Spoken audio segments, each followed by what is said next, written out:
Your longest run this month was 6 miles. Were you successful? Well, you'd have to know what your goal was to know the answer. If your goal was to get to running 15 miles and you used to average 10 miles, then no, you probably weren't successful because your goal was actually way higher than that. But if you've never run 5 miles in your life and your goal for this month was to hit 5 miles once, congratulations, you have success. So what's the point of this? Well, that in order to know whether something is successfully doing what you want it to do or not, you need to have goals for it. You need to know what you're aiming for. Otherwise, you just shot in the dark and you're like, oh, I hope it was good, even though I have no way of even measuring if it was good or not. So in this video, we are going to talk about how that affects us in songwriting. And specifically, we're going to talk about goals to have for our third verses. So the first goal for our third verse is to complete the verse trilogy, because let's be honest, in most scenarios, we're going to actually have 2 verses and not 3. And in songs that have 3, rarely does it actually go to 4. So very often you're either going to have verse, chorus, bridge, chorus, and only have 2 verses. And then sometimes your story will be finished up in the bridge, or a common song structure would be verse, chorus, bridge, verse, which would be your third verse, and then chorus. So in context of a song that has 3 verses, and we're going to assume doesn't have a 4th verse, usually you essentially have a trilogy of verses. You're telling a story between your verses, because usually the thematic content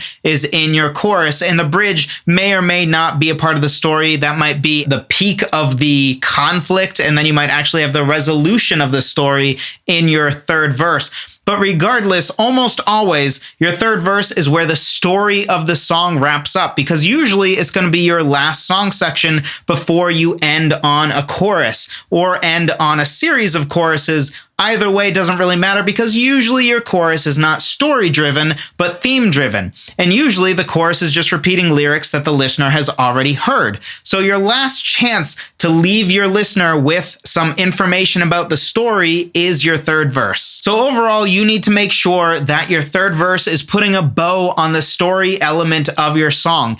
And if it's going to put a bow on it, it definitely needs to end on a high note. In fact, I've talked about tattoo lyrics before, and the idea of a tattoo lyric is just having a line or maybe 2 lines that are so good and deep and meaningful that you think somebody might actually someday be willing to tattoo it on their body, because it's something deep and insightful that somebody would actually not mind having permanently on their body. And I would argue one of the prime places to have a tattoo lyric is your last line or lines of your third verse, because that's really your last punchline, if you will. That's your last place to give one last piece of information. Now, whether you utilize that to have a twist at the very end, or whether you utilize that to wrap up the story in the way that's expected or unexpected, or you leave it on a cliffhanger, I don't think that really matters. That obviously is going to depend on the song. But you do need to make sure that you're intentional about where you leave that story off, because that third verse is your final piece of the story puzzle. Another goal is that the energy and feel of your third verse really needs to be significantly different than your other verses, because one of the problems that can arise once we hit a third verse is that it can start to be like, another one.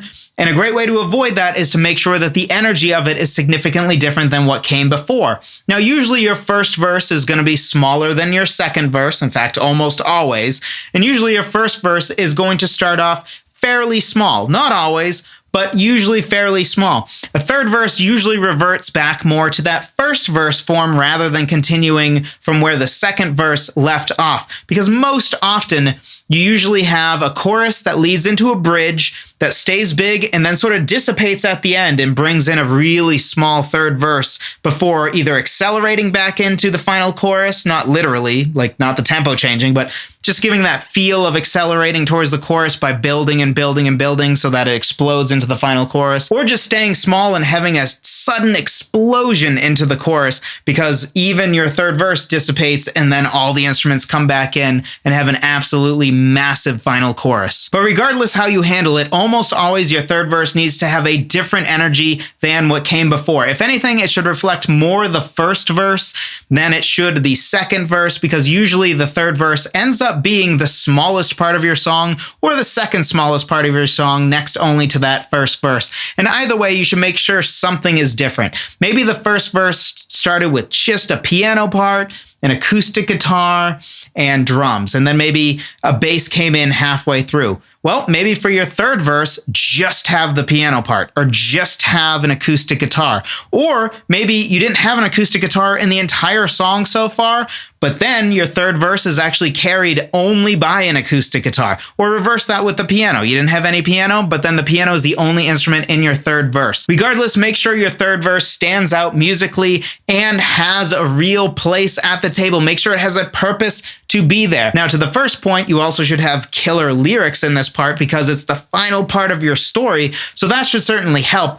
But also we want to make sure that the music and the arrangement is on point as well. Hopefully this was helpful to you. If it was, something else you'll likely find helpful is my 6-step lyric writing checklist. It goes through the 6 steps that I go through when writing lyrics because I like making things into processes so that I can have a reliable outcome of high quality over and over again. Now, of course, whenever it comes to art, there's always a fine line. You don't want too much of a system or a process where you actually produce the same stuff over and over again. Right? Songwriting is not an assembly line where you basically print the same car over and over and over again. That's not what we want. But we do want something that is a system that at least allows us a lot of creative room within it to be able to produce wildly different songs, but that allows us to create quality over and over again. So this checklist rides that line at least very well for me, and I'm sure it will for you as well. It will help you go all the way from just a song idea to a lyric that you can be proud of with smaller, more baby steps, rather than forcing yourself to basically look at a blank page and be like, write poetry. Because if you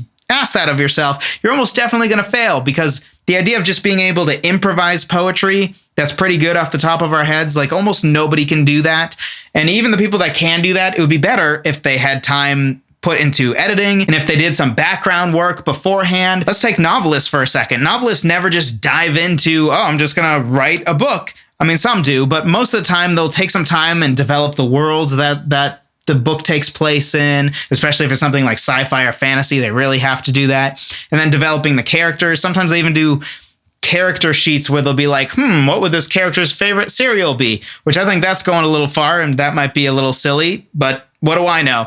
Moral of the story, though, is if authors do that amount of background work to really help them write a great cohesive book, maybe some background work for our lyrics might go a long way as well. So anyway, if you're interested in writing great lyrics more consistently and breaking it down into smaller steps that are way more easy to complete and not ever again staring at a blank page and being like, improvise brilliant poetry, then check out that free guide because it is calling your name. Thank you so much for watching. I appreciate every single one of you. I'll talk to you in the next one.